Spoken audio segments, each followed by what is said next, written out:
Minhas senhoras e meus senhores, falar dos fundos europeus é falar da grande oportunidade de reforma, do grande instrumento de reforma do Estado, da economia e da sociedade que o país vai ter ao longo dos próximos 7 anos. Não é fácil fazer um diagnóstico dos fundos e do seu impacto em Portugal ao longo de todo o período da nossa adesão às comunidades europeias. Há seguramente muitos aspectos em que os fundos serviram para aproximar o país, para melhorar as condições de vida dos portugueses. Houve infraestruturas notáveis que foram construídas com o apoio dos fundos europeus e que tiveram um impacto muito importante na nossa sociedade. Mas também há, ao mesmo tempo, claramente um diagnóstico de que os fundos europeus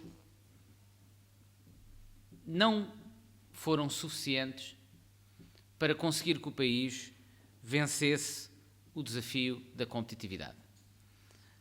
Isso tornou-se claro quando o país, em 2000, depois da adesão ao euro, voltou a divergir da Europa.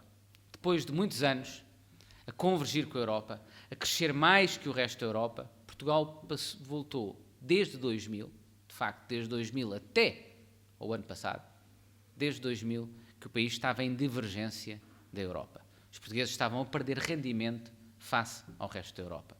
E isto mesmo num contexto, notem bem, em que a Europa teve a adesão de Estados que tinham um nível de desenvolvimento mais baixo que o nosso e em que, portanto, a média do rendimento na Europa, ela própria, desceu.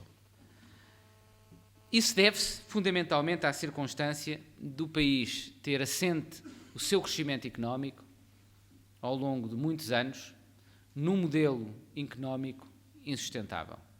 Um modelo económico assente sobretudo na procura interna, gerador de endividamento e que mais tarde ou mais cedo levou sempre o país, com os desequilíbrios externos causados, a necessitar de auxílio internacional, a solicitar um resgate internacional. Por 3 vezes na nossa história democrática tivemos de pedir auxílio internacional. Ou seja, mesmo quando crescemos sem sustentabilidade. Isso tornou-se óbvio bem antes da crise de 2011, ou melhor, da situação de quase bancarrota financeira que vivemos em 2011. Porque, de facto, já antes de 2011 estávamos em crise profunda.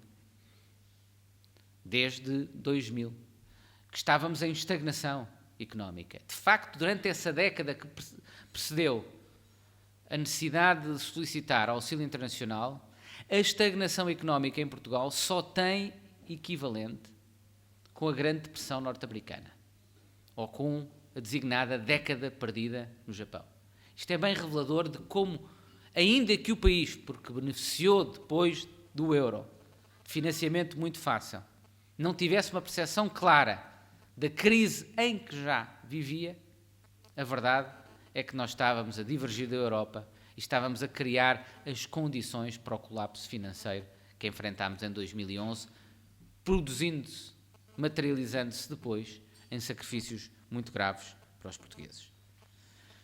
E, mais, não apenas o país, ao longo de décadas, não conseguiu desenvolver um modelo de crescimento económico sustentável, como ao longo dessas décadas, e apesar de muitos investimentos, apesar de um forte investimento público, apesar de endividamento importante da parte do Estado, não conseguimos combater a desigualdade no nosso país. Continuamos a ser hoje, como somos há muitas décadas, um dos países mais desiguais da Europa e, sobretudo, diria até de forma mais grave, um dos países com menos mobilidade social. Ou seja, em quem nasce pobre, mais suscetível é de permanecer na pobreza até ao fim da sua vida. Em quem nasce pobre, menos possibilidades tem de subir na vida, independentemente do seu mérito. E é para combater estes 2 problemas estruturais que nós temos de mobilizar os recursos do Estado. E isso significa mobilizar os recursos dos fundos europeus que vamos ter à nossa disposição. Para crescer economicamente, mas com sustentabilidade, e assente nesse pilar de uma economia competitiva que ofereça crescimento com sustentabilidade, conseguir também ter uma economia que ofereça mais oportunidades e, portanto, mais mobilidade social a todos os portugueses. O Portugal 2020 é, portanto, o instrumento por excelência que vamos ter para promover esse crescimento sustentável. Num quadro, sobretudo, em que o país continua a viver sob fortes constrangimentos orçamentais, os fundos europeus é o nosso grande instrumento de investimento em termos públicos.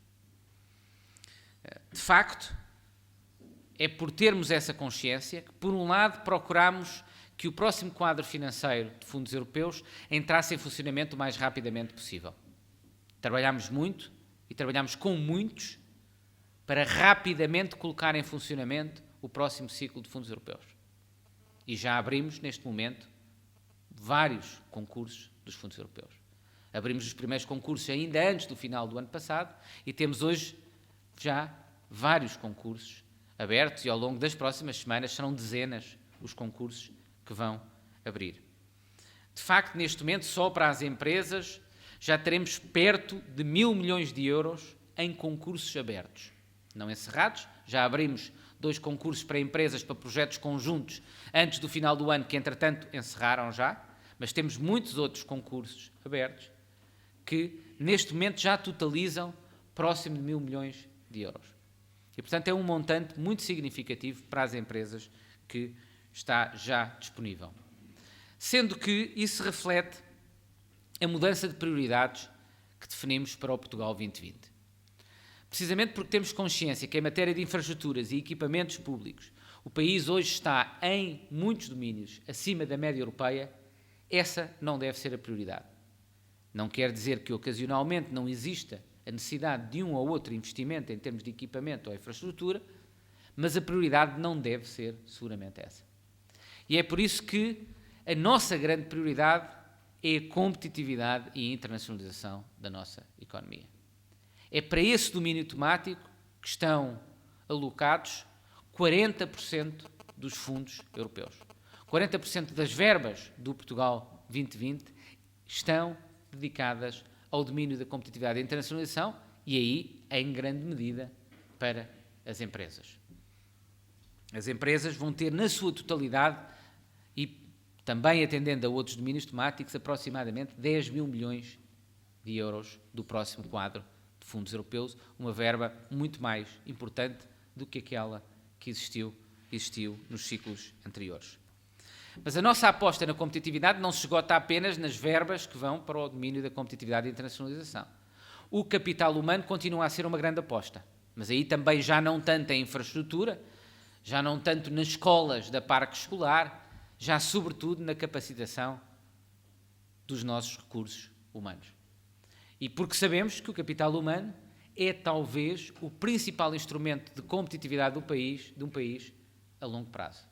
Portanto, continua a haver uma aposta aí e se juntarmos as duas áreas, temos um investimento substancial, porque o capital humano corresponde a 20% das verbas do Portugal 2020. Há uma novidade no Portugal 2020 que reflete outra prioridade que temos para o próximo ciclo. Pela primeira vez, há um programa operacional com a designação de inclusão social e emprego. Isto diz bem da importância que atribuímos ao emprego, mas também da importância que atribuímos à inclusão social. Sabemos que o país enfrenta hoje problemas que se têm vindo a acumular, que estão relacionados com o déficit demográfico, que estão relacionados com novas formas de exclusão social, problemas que exigem uma resposta. E é por essa razão que as verbas, só as verbas para a inclusão social, triplicam no âmbito do Portugal 2020, face ao quadro anterior. Mas o emprego é outra prioridade. É prioridade, desde logo, pela aposta que fazemos na competitividade e internacionalização. Uma economia competitiva é a economia que pode oferecer mais e, sobretudo, também melhores empregos, mas o emprego também será seguramente uma prioridade através das políticas ativas de emprego no âmbito deste programa operacional e através da formação e qualificação de recursos humanos. Porque sabemos que o problema do emprego é não apenas uma emergência social do país neste momento, apesar de termos conseguido nos últimos 2 anos, inverter a tendência de vários anos, que não, de novo, é uma tendência que não veio apenas de 2011, mas já precedia muito 2011, a redução do emprego e o aumento do desemprego já era muito anterior a esse período, mas a nossa preocupação com o emprego, apesar das melhorias a que temos assistido ao longo dos últimos 2 anos, tendo reduzido 4 pontos, não pode deixar de ser manifesta, porque 14% de desemprego é uma taxa elevadíssima. Mas, sobretudo, preocupa-nos que desses 14%, uma parte relevante desse desemprego seja desemprego estrutural. Desemprego que corresponde a uma falta de alinhamento entre as necessidades das empresas, as necessidades do mercado de trabalho e as qualificações dos desempregados e as qualificações das pessoas.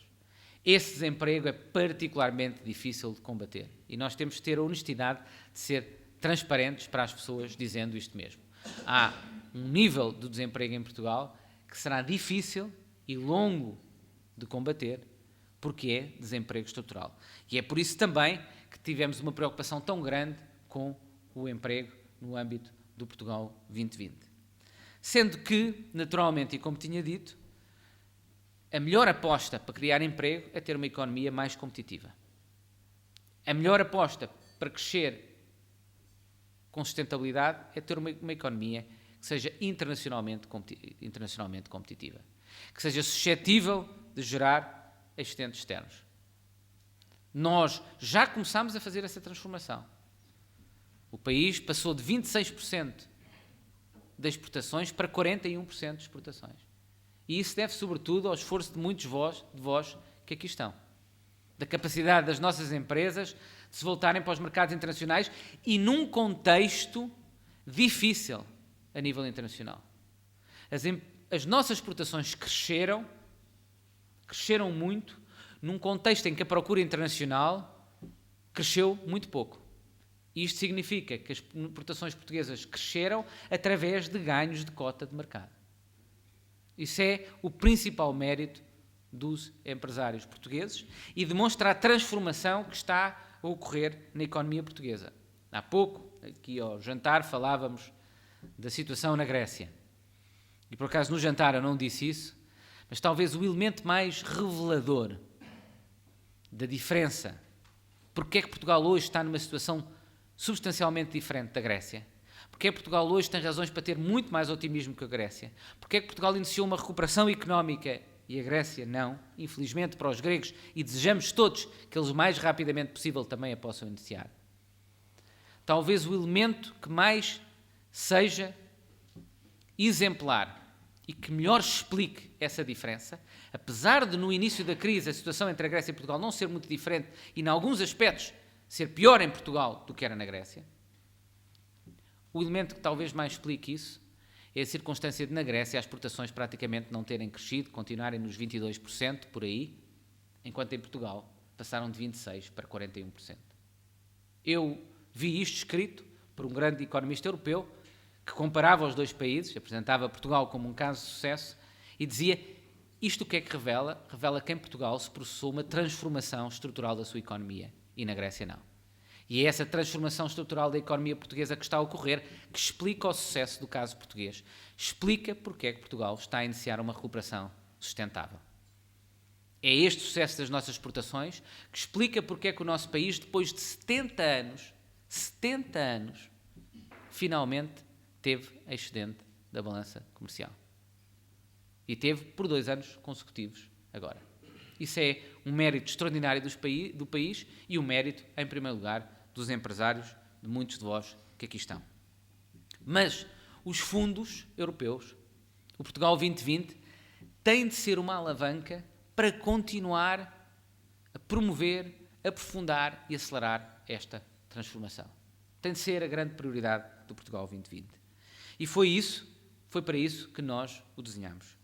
No âmbito da competitividade e internacionalização, com apoios à investigação e desenvolvimento, com apoios à qualificação empresarial, por exemplo, criação de marca, apoio à proteção da propriedade intelectual, apoio ao design, apoio à mudança de métodos de gestão, apoios à internacionalização, no âmbito de apoios a estudos de mercado internacional ou de apoios a idas a feiras, apoios ao empreendedorismo qualificado e criativo, apoios à inovação e apoios também, muito importante, à transferência de conhecimento do sistema científico para a economia. Este é um dos pontos que eu acho que nós ainda temos de trabalhar mais e melhorar mais no nosso tecido económico. Hoje, em Braga, tive a possibilidade de conhecer exemplos daquilo que se está a fazer para promover este ecossistema que junta a universidade com as empresas e com os agentes públicos também, muitas vezes como indutores desta aproximação. E isso é algo fundamental para o país, porque nós temos um sistema científico que se desenvolveu de forma significativa nos últimos anos, mas cujo conhecimento que é aí produzido ainda não se transforma em riqueza económica, ainda não se transfere de forma adequada para o tecido económico. Isso é responsabilidade quer do sistema científico em si, que não é suficientemente proativo nessa relação, que não tem estado suficientemente sensível para a importância dessa transferência de conhecimento, quer também, seguramente, responsabilidade das próprias empresas da cultura empresarial, que têm de se tornar mais receptiva e também mais proativa a ir buscar, estabelecer essa relação com o sistema científico. E também aí nós iremos dar variedíssimos apoios, por exemplo, à contratação de recursos humanos altamente qualificados pelas empresas. Muito em breve iremos abrir um concurso nesse sentido. Ao apoio às unidades de investigação e desenvolvimento, à criação de vales, quer para investigação e desenvolvimento, quer para a inovação, à conversão de resultados de projetos de investigação em produtos e serviços, seja ao nível do apoio na propriedade intelectual, seja apoios à prototipagem, startups, centros tecnológicos, incubadoras, oficinas de transferência de conhecimento, sendo que é fundamental que em todos estes casos o apoio a estes instrumentos de transferência de conhecimento do sistema científico para as empresas não seja confundido com o apoio à obra física. Ainda esta tarde tive a oportunidade de dizer isso na Startup Braga. Nós não podemos, como no passado por vezes se achou, e às vezes ainda hoje em dia se entende, achar que é um pouco criar uma incubadora e que a partir daí vão surgir as empresas e as startups todas de sucesso. Ou criar uma área industrial, uma zona industrial e que as empresas vão chegar e ter sucesso. Não. Uma incubadora tem de ser mais que um espaço físico, muito mais que um espaço físico. Tem de ser a promoção de uma cultura, a criação de um ecossistema que envolva todos os agentes. E é para isso que nós iremos apoiar, é isso que nós iremos apoiar, é isso que iremos procurar promover. Igualmente importante é que a competitividade que o país necessita e que temos de apoiar seja uma competitividade inteligente. Seguramente nós sabemos que para ter essa economia internacionalmente competitiva é muito importante apostar no reforço que tem vindo a ocorrer dos bens e serviços transacionáveis, do peso dos bens e serviços transacionáveis na nossa economia. Isto não significa que nós iremos dar apoios apenas aos bens e serviços transacionáveis, mas nós iremos dar apoios a todas as empresas, a todos os setores económicos que sejam ou bens e serviços transacionáveis ou que façam parte, contribuam para a cadeia de valor desses bens e serviços transacionáveis. E esses bens e serviços transacionáveis, já agora, também não são apenas bens exportáveis, podem ser bens que substituem importações. E, portanto, é para toda essa cadeia de valor que nós temos de dar apoios. E, neste sentido, o Portugal 2020 também é diferente de outros quadros anteriores, em que tinha os CAIs, as áreas de atividade económica claramente delimitadas, a que eram dados apoios. Agora não. Agora as elegibilidades são abertas. Portanto, não há uma identificação de cima para baixo de quais são os setores económicos que vão ter sucesso no nosso país e que vão ser apoiados. Há uma maior elegibilidade. Mas, por outro lado, há uma identificação estratégica dos projetos dentro de cada um dos setores económicos que vão ser apoiados. E aí são, sobretudo, projetos no âmbito dos bens e serviços transacionáveis ou contribuam para essa cadeia de valor. Portanto, é aí também uma lógica diferente que estamos a procurar promover. Muito obrigado. Mas não se trata apenas de uma mudança quanto às prioridades.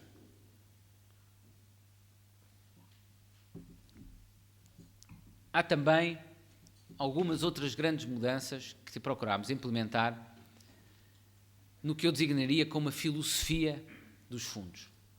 Ou seja, os princípios, as normas que regem a seleção dos projetos, os critérios de atribuição, as condições que estão associadas a esses projetos, a avaliação dos resultados.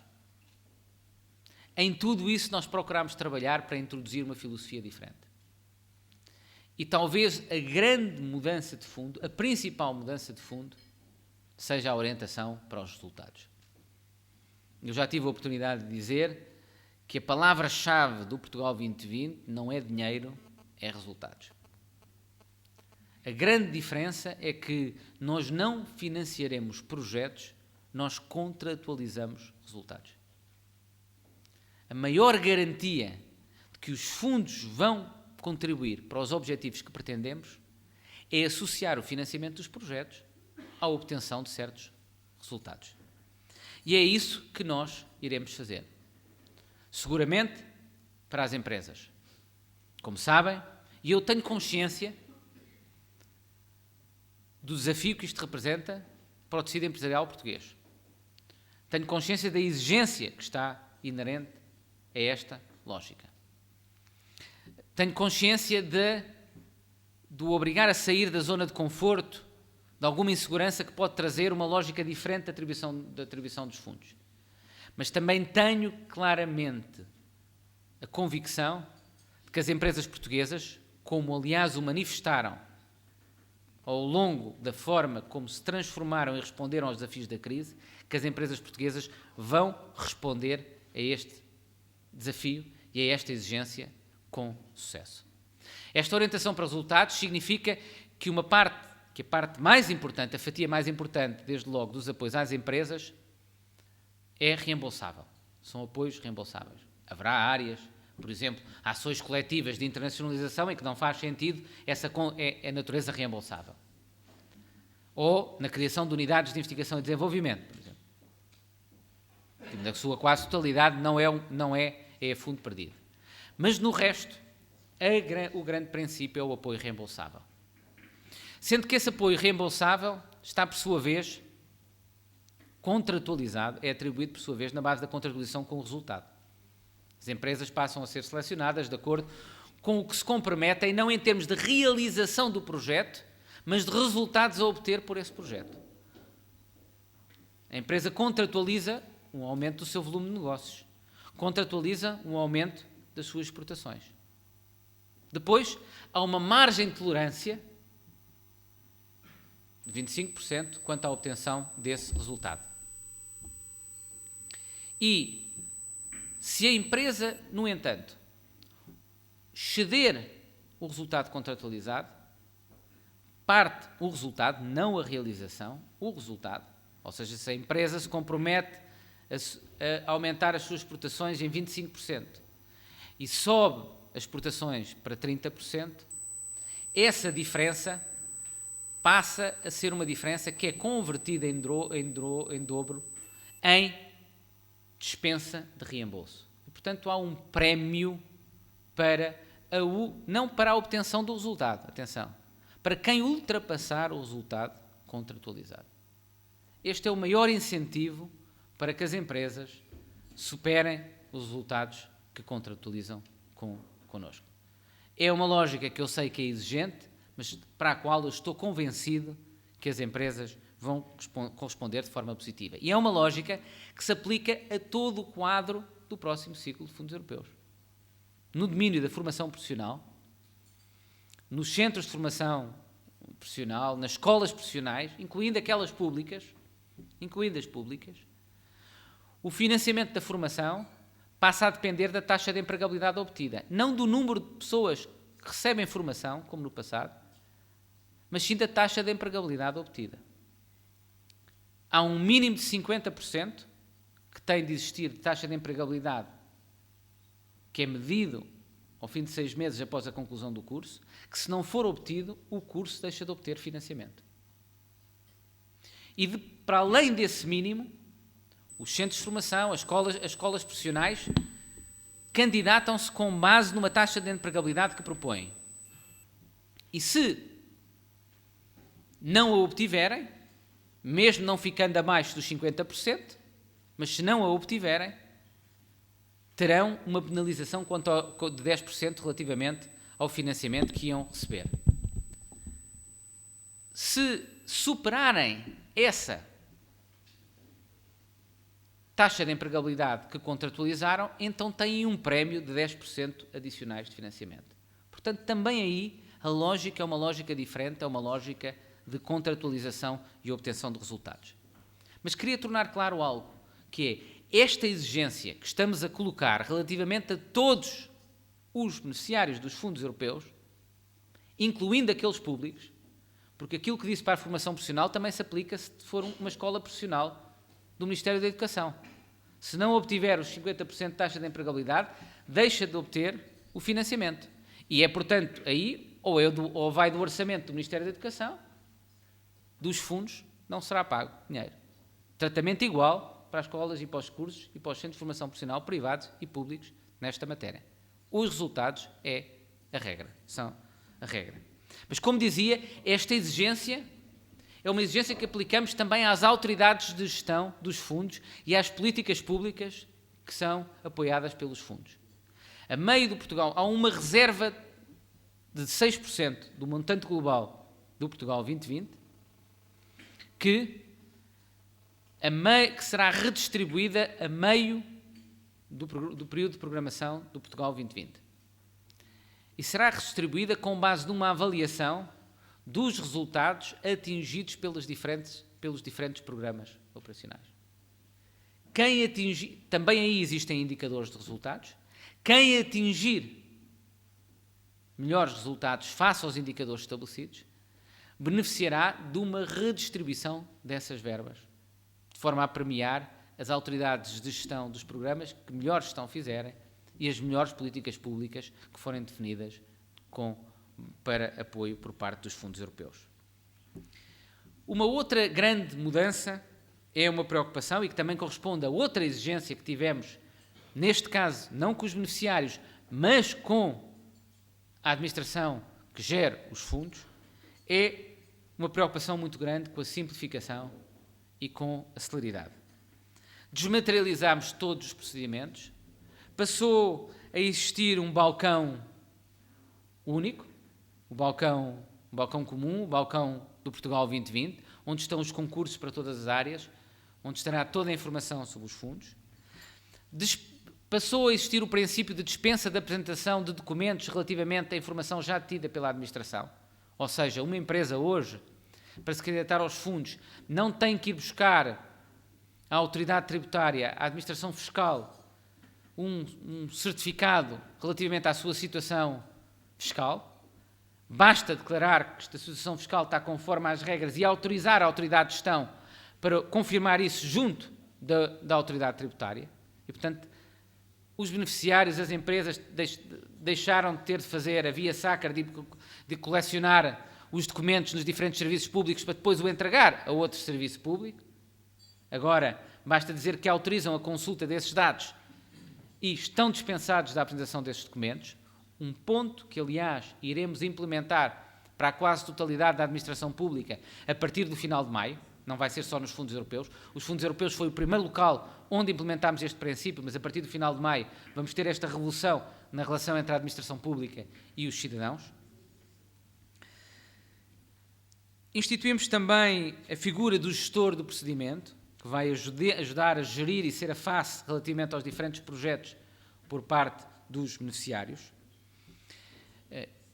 Criámos prazos muito exigentes de decisão, 60 dias para a seleção dos projetos, 45 dias de prazo máximo para os pagamentos.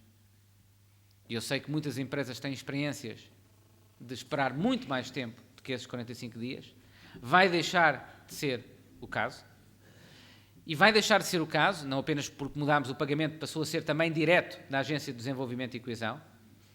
E nós tínhamos, posso-vos dizer, que após a minha entrada em funções e do Secretário de Estado de Castro Almeida, conseguimos acelerar o processo de decisão da Agência de Desenvolvimento e Coesão naquilo que dizia respeito à Agência de Desenvolvimento e Coesão, e a agência hoje em dia procede aos pagamentos, em média, em 24 a 48 horas no máximo. Mas depois havia muitos organismos intermédios, por exemplo, que demoravam muito mais tempo nos pagamentos. A partir de agora, estes prazos de pagamentos são prazos máximos para cumprir e que terão de ser cumpridos necessariamente, não são meramente de orientação, porque as consequências são consequências sérias, se não forem cumpridos. O Regulamento Geral dos Fundos estabelece que quem não cumprir estes prazos de pagamento será automaticamente destituído de funções. Os responsáveis, as autoridades que não cumprirem estes pagamentos serão automaticamente destituídos de funções ou os critérios de seleção. E aqui estou a falar em média anual. Se uma autoridade de gestão, se um organismo intermédio, no caso do organismo intermédio, é perderem as competências que têm delegadas, deixam de as ter. Se não cumprir, se excederem em média anual em mais de 25%, estes prazos máximos, automaticamente, são destituídos de funções ou perdem as competências que lhes foram delegadas no âmbito dos fundos. São consequências muito sérias e nós acreditamos que estas consequências é a maior garantia para os beneficiários de que estes prazos serão cumpridos. A preocupação com a simplificação também está visível no número de regulamentos específicos que rege os fundos do Portugal 2020 face ao CREN. Ainda ontem, já não sei se foi ontem, se foi hoje ainda, alguém me dizia: mas ainda não adotaram os regulamentos todos dos fundos. Eu disse: não, adotámos. Adotaram? Sim, adotámos, só que, como no anterior eram quase 100, e agora esses quase 100 foram transformados em 5, provavelmente há muitas pessoas que só veem 5 regulamentos específicos e julgam que faltam adotar muitos regulamentos. Não. Está tudo consolidado e simplificado em 5 regulamentos. Cada um por um dos domínios temáticos e um para o FSE. Portanto, como veem, é uma simplificação enorme passar de quase 100 regulamentos para 5 regulamentos. E nós acreditamos que essa consolidação também é um instrumento muito grande de transparência e de facilitação do acesso aos fundos.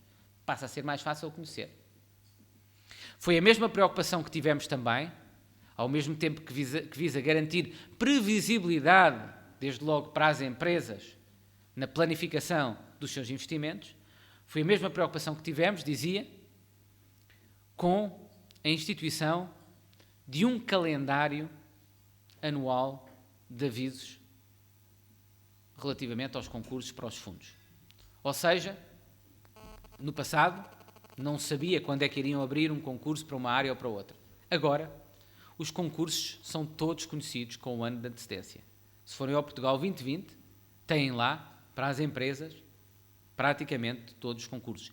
Nós admitimos a hipótese de, excepcionalmente, um ou outro concurso adicional ser junto. Os que lá estão são para abrir, mas podem mais um ou outro vir a ser aberto. Mas a regra é que há um calendário anual que oferece grande previsibilidade às empresas e a outros potenciais beneficiários, porque vai ser assim em todas as áreas dos fundos, quanto aos concursos que irão abrir. Isso é também uma preocupação de transparência que tivemos, para alargar, ao mesmo tempo, também o leque de potenciais beneficiários e de potenciais candidatos concorrentes aos fundos europeus.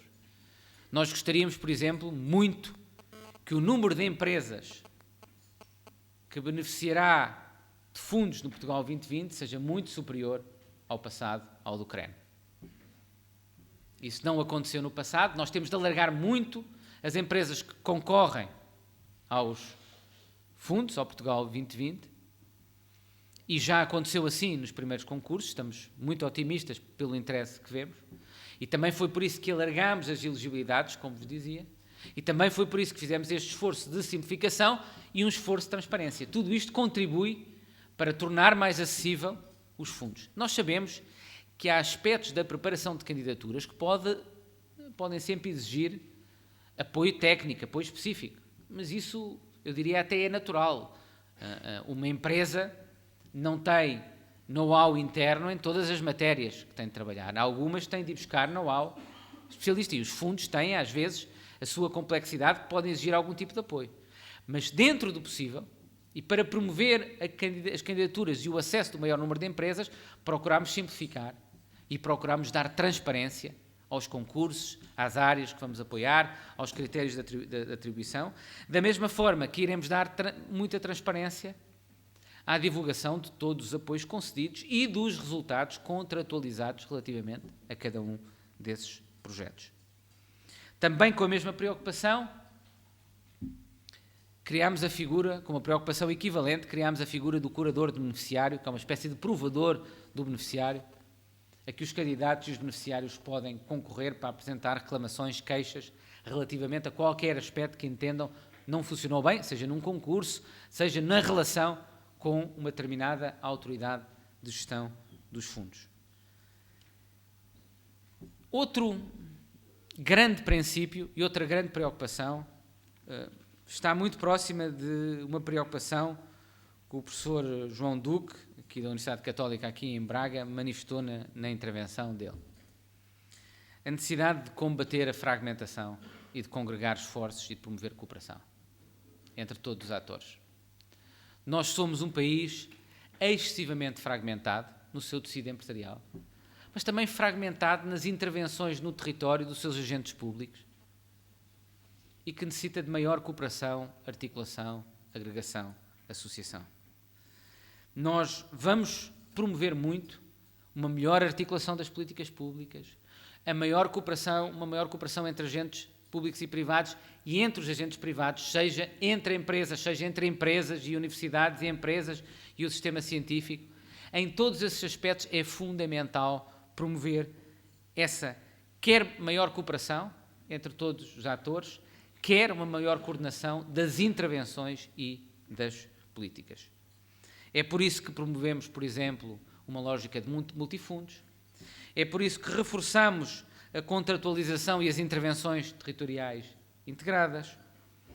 É por isso que também promovemos o mapeamento nas intervenções em termos de equipamentos públicos, para não acontecer aquilo que eu encontrei em alguns locais do país, como um exemplo de um município que visitei há alguns meses, que é um exemplo que eu refiro com muita frequência porque é particularmente ilustrativo, em que o Presidente da Câmara me dizia, passávamos por uma piscina municipal, nova, financiada com fundos europeus, e ele me dizia, está encerrada porque não temos procura suficiente, não temos jovens suficientes, não temos pessoas suficientes para utilizar a piscina de forma sustentável, não a conseguimos manter.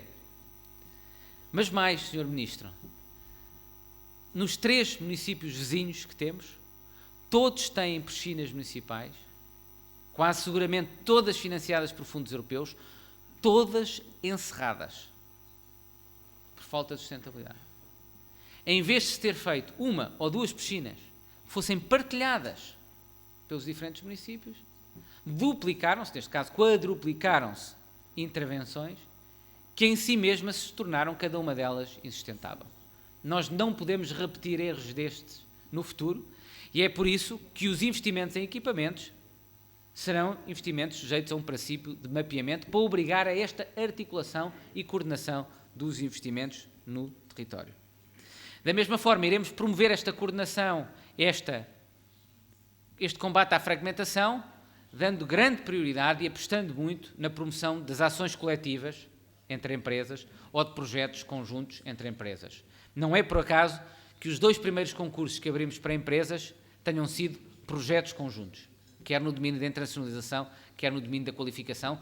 Foi também para sinalizar a importância que damos a este objetivo de promover a capacidade das empresas se associarem, cooperarem entre elas. 2 últimos pontos.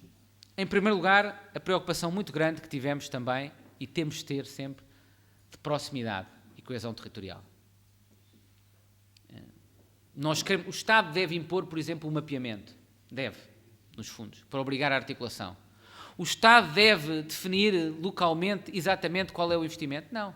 Isso deve ser deixado para os atores regionais, que conhecem melhor a realidade no terreno. O Estado deve garantir que eles se articulam, que se coordenam, que fazem opções que evitam essa duplicação. Mas o Estado não se deve, a partir de Lisboa, substituir-se a decidir exatamente onde é a porta, o local, o terreno, onde determinado equipamento deve ser construído. O Estado deve dizer, nesta sub-região só há espaço para um equipamento. Se é construído neste município ou naquele município, os municípios se coloquem de acordo. Quem é que constrói o quê? E isso significa uma aposta grande na identificação, na valorização da proximidade para esse tipo de decisões. Na valorização da proximidade, que ficou desde logo visível na circunstância dos programas operacionais regionais terem visto as suas verbas reforçadas em mais de 25%. Na circunstância também a contratualização com as comunidades intermunicipais e com os municípios ter aumentado em 20%. Mas também uma aposta muito grande na coesão territorial. E nós aqui estamos numa zona até mais populosa, Braga. Mas nós temos percepção de que no nosso país, mesmo dentro da região norte, tenho-vos de dizer, também há assimetrias.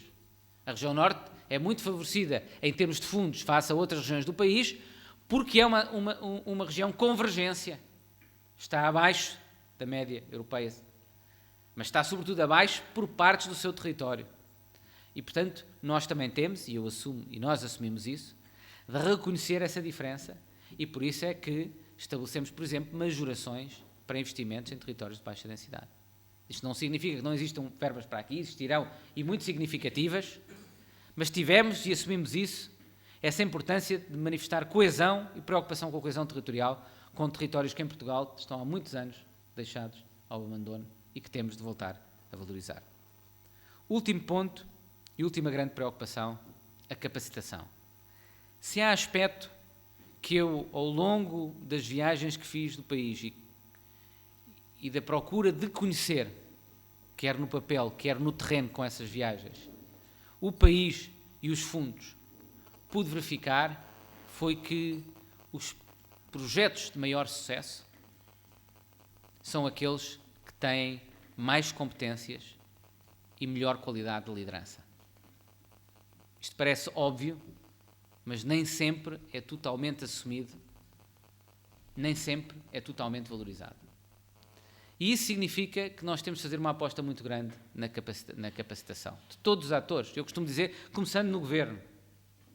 Nenhum membro do governo pode achar que já está capacitado, que está doutorado em governar, se quiserem. Tem de fazer um esforço de capacitação, de aprendizagem, de valorização permanente. Todos nós temos de fazer isso. Nós, por exemplo, no domínio das autarquias, em conjunto com as autarquias, em conjunto com o poder local, que também tem demonstrado essa capacidade fantástica de conversão nos tempos mais recentes, nós, com as autarquias, lançámos o programa Capacitar, que é um programa extremamente inovador, que inclui desde programas de formação para a liderança, para os autarcas, e que estamos a fazer isto em conjunto com os autarcas, eles próprios querem isto, até programas de formação para os gestores da autarquia, para os quadros mais qualificados das autarquias, um programa de Erasmus muito inovador que vai levar funcionários das autarquias a passar períodos em autarquias modelo no estrangeiro, para conhecerem essas experiências, conhecerem a forma como funcionam e depois poderem regressar a Portugal com esse conhecimento. Através do apoio à criação de redes entre municípios, para a partilha, para a criação de plataformas de partilha de casos de sucesso, de bons exemplos, mas também para a partilha de recursos. No domínio, como dizia, das autarquias locais, desde logo temos esse programa Capacitar. Mas a nossa preocupação com a capacitação é comum a todas as áreas e vamos apoiá-la em todas as áreas para todos os atores. Mas essa preocupação de capacitação tem, como dizia no início, de partir, em primeiro lugar, de todos nós. Começando no Governo, mas de todos nós. A capacitação e o reconhecimento da necessidade e a vontade de capacitação não deve ser visto como um sinal de fraqueza, mas sim como um sinal de ambição. E quanto mais nós assumirmos isto no país, mais preparados estaremos sempre para conseguir corresponder às necessidades do país e dos portugueses. E era com essa mensagem que eu vos queria deixar. Esta importância de correspondermos à exigência, mas também à oportunidade que oferece o Portugal 2020. É a grande oportunidade do país. Eu gostaria, às vezes diz, é a última oportunidade. Bem, não tem que ser. Eu, por acaso, não sou daqueles que crê que a União Europeia vai acabar com os fundos europeus. Portanto, acredito que provavelmente daqui a 7 anos existirão fundos europeus, fundos estruturais, existirão fundos europeus para os Estados. Eu gostava era que Portugal não beneficiasse deles. Ou beneficiasse muito pouco deles. Porquê? Porque isso significaria que estávamos acima da média europeia. Significaria que tínhamos usado bem estes fundos ao longo destes 7 anos para crescer economicamente, para convergirmos com a Europa e, se possível, ultrapassarmos grande parte dos países europeus. Essa era a melhor notícia que poderíamos ter daqui a 7 anos. Muito obrigado.